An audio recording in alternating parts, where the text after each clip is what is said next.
Pourquoi l'on et la planète ment sur la Russie?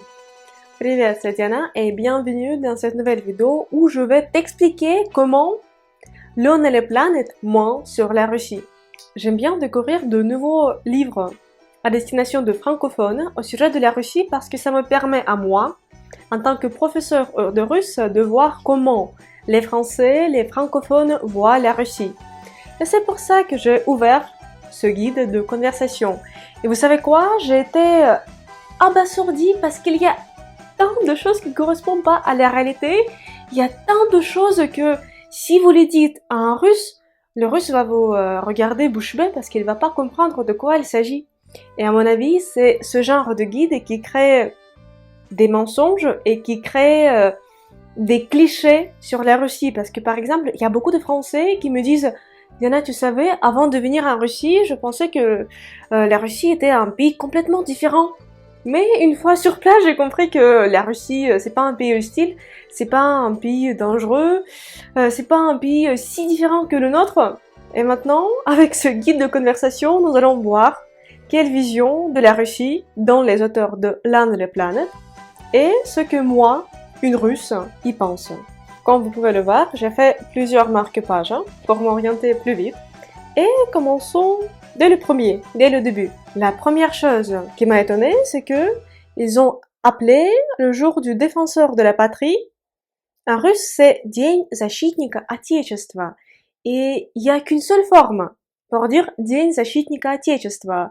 Et dans ce guide, ils l'ont appelé День защитника Родины. Aucun russe n'aurait jamais dit ça. Et je me demande vraiment si un russe a déjà jamais vu ce livre avant la publication. Ce livre, il a été publié en 2018, donc c'est une édition assez récente. Donc la première bavure, c'est День защитника Родины. Ça n'existe pas, parce qu'en Russie, on appelle cette fête День защитника Отечества, le jour du défenseur de la patrie.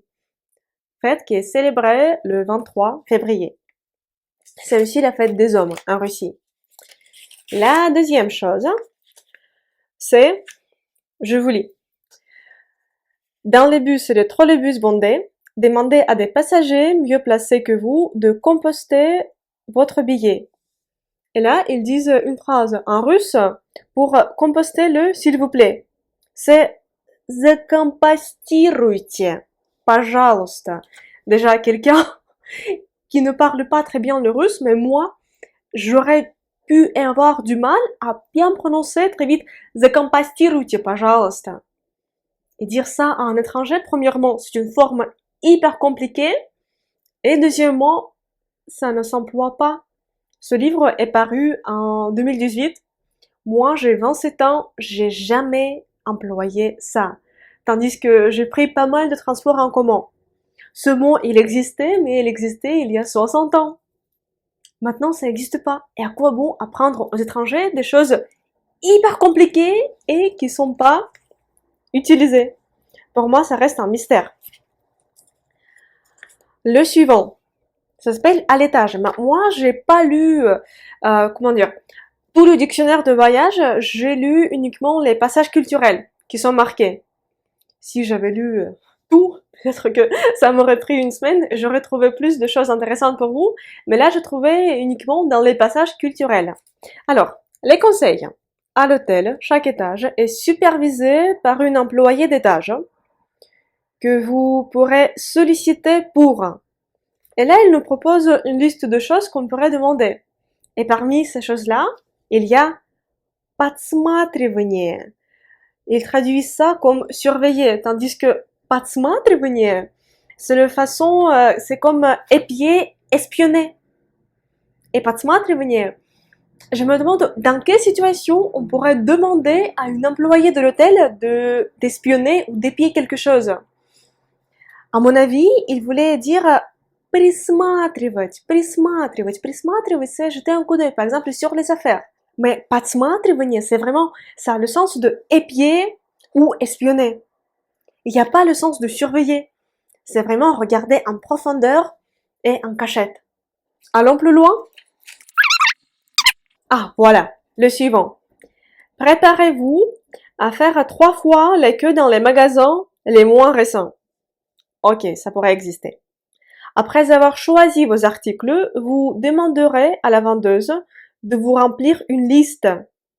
Выпишите, пожалуйста. Vous payerez ensuite vos achats à la caisse, où votre liste sera tamponnée et vous retournerez au comptoir pour les récupérer. J'ai jamais employé ça. J'ai demandé à mes parents, ça fait déjà 30 ans qu'ils n'ont jamais employé ça. Ça pouvait exister, mais uniquement dans l'Union soviétique.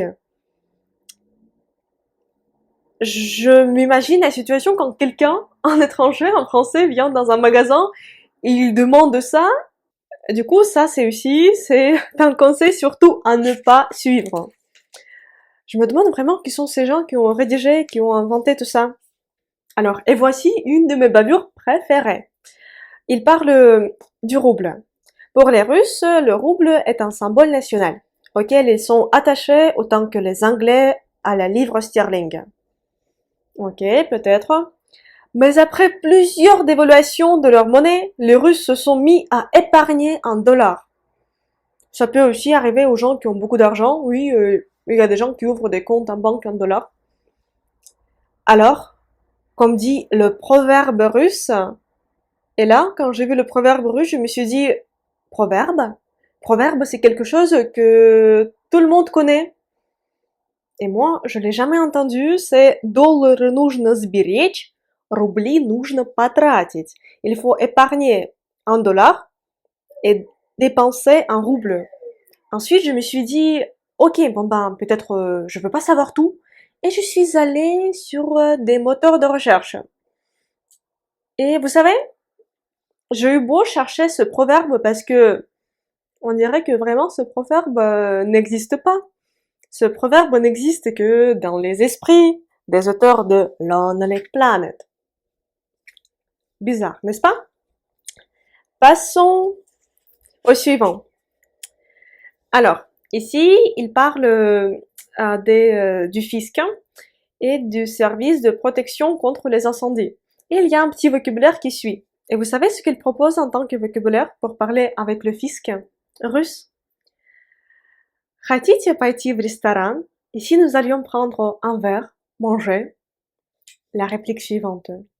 C'est pour moi. Я угощаю. Mais qu'est-ce que Lonely Planet fait croire aux étrangers qui viennent en Russie? Que quand ils viennent au fisc, il faut inviter les employés à manger et payer leur dîner? Pour moi, ça reste toujours un grand mystère. Le suivant. Alors, où est le suivant? C'est ici.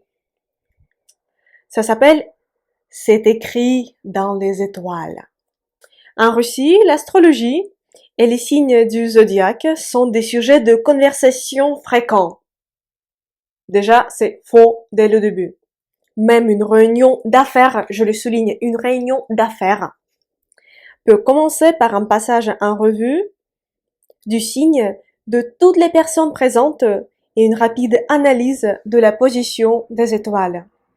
Vous savez, je m'imagine déjà les cadres du Rosneft, de Gazprom, de Yandex, de RGD, d'Aeroflot, quand ils se réunissent pour une réunion d'affaires très importante et avant de passer au vif du sujet, ils se disent « Eh ben, qu'est-ce qu'il y a pour les jumeaux aujourd'hui ?» Qui sont les gens qui ont rédigé ça? Montrez-les-moi, s'il vous plaît. Parce que j'aurais beaucoup aimé pouvoir discuter avec ces gens pour savoir qu'est-ce qui se trouve, qu'est-ce qui se passe dans leur tête. Pour moi, c'est un mystère. Alors, un autre cliché, là, ils parlent des boissons et on dit que les Russes adorent porter des toasts. Je confirme, tout à fait. En voici quelques-uns que vous pourrez porter avec vos compagnons de boisson. Ok, merci. Après avoir parlé, trinquez et buvez cul sec. Mais c'est pas obligatoire, vous imaginez? Par exemple, vous buvez avec des Russes. Un Russe vous fait, je sais pas, 20 centilitres de boisson ou 3 centilitres. Et ça signifie pas qu'il faut boire cul sec. Mais qu'est-ce qu'il raconte ici? Je me demande. C'est pas obligatoire. Vous pouvez boire quelques gorgées et ça peut suffire. Du coup, ne suivez pas cette règle, sinon vous allez finir, je sais pas, vous allez finir à la tête, le visage dans une assiette, comme on le montre souvent dans les clichés sur les Russes. Du coup, c'est vous, chères personnes qui veulent visiter la Russie, qui pouvez finir comme ça, si vous allez suivre les conseils de l'Anale Planet. La chose suivante qui a beaucoup attiré mon attention, là je peux pas m'empêcher de rire, en fait, ça c'était dans la partie sexe. Moi j'ai décidé de lire, il y avait quelques passages rigolos, mais ça pourrait se dire, tandis que là, il y a une bavure vraiment exceptionnelle. Il faut faire beaucoup d'efforts pour commettre une telle erreur. Alors, écoutez, pour mettre un préservatif, ici c'est écrit «одень préservatif». Cependant, en russe, il y a deux verbes qui signifient habiller, s'habiller et mettre quelque chose. Il y a le verbe надеть et il y a le verbe одеть. Et je précise que ici c'est одень préservatif. Alors, on dit одеть quand on parle de d'habiller quelqu'un. Par exemple, я одеваю сестру. J'habille ma sœur, c'est-à-dire je mets un vêtement sur ma sœur. Et quand on dit s'habiller soi-même, on dit надень, надень, надень. Par exemple, vous pouvez me dire Diana надень шляпу, Diana met un chapeau. Ou moi, je peux dire я надела платье, j'ai mis une robe. Я надела платье. Alors ici, c'est écrit одень préservatif. Et moi, en tant que russe native, je vais le traduire comme habille un préservatif. Et qu'est-ce que je devrais lui mettre? Peut-être aussi un bonnet, les gants, il fait souvent froid en Russie, les chaussures. Alors, il fallait écrire надень préservatif parce que c'est quelque chose qu'on met sur soi. C'est pas quelque chose qu'il faut habiller. Pour moi, c'est archi ridicule. Le suivant, aussi, ça j'adore. Ce cliché sur la Russie que les Russes sont des ivrognes, vraiment c'est magnifique. En Russie, la boisson reine est évidemment la vodka. En moyenne, les Russes boivent un peu plus d'une bouteille de petit eau par semaine. En moyenne, je répète, les Russes boivent à peu près une bouteille de vodka par semaine. Une bouteille moyenne de vodka, c'est 70 centilitres. Ce guide est paru en 2018. Et moi, j'ai retrouvé les statistiques de consommation d'alcool de 2018. Alors, qu'est-ce que ça nous dit? Si la vodka fait toujours figure de boisson nationale, les Russes boivent désormais moins que d'autres populations d'Europe. Ils consomment en moyenne 2,2 litres d'alcool par an et par personne, contre 13,3 litres pour les Français.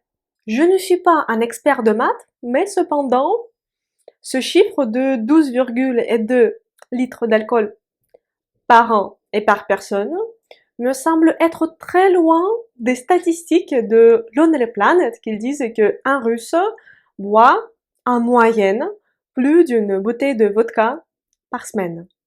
Cher rédacteur de Lonely Planet, la prochaine fois quand vous allez éditer un nouveau guide de conversation, s'il vous plaît, demandez à un Russe natif de consulter et de vérifier ce que vous avez écrit sur la Russie. J'ai pas lu tout. J'ai lu uniquement les passages culturels, les passages qui sont marqués en couleur. C'est-à-dire, si j'avais lu tout, j'aurais trouvé 10 fois plus. Et réfléchissez, s'il vous plaît, à l'image de la Russie que vous faites véhiculer à travers les guides pareils. Parce que les gens qui achètent vos guides, ils vous font confiance. Parce qu'ils pensent que c'est un livre auquel ils pourraient croire. Et ensuite, les gens qui ont lu, qui ont consulté ce livre, vont en parler à leurs amis et raconter des conneries sur la Russie.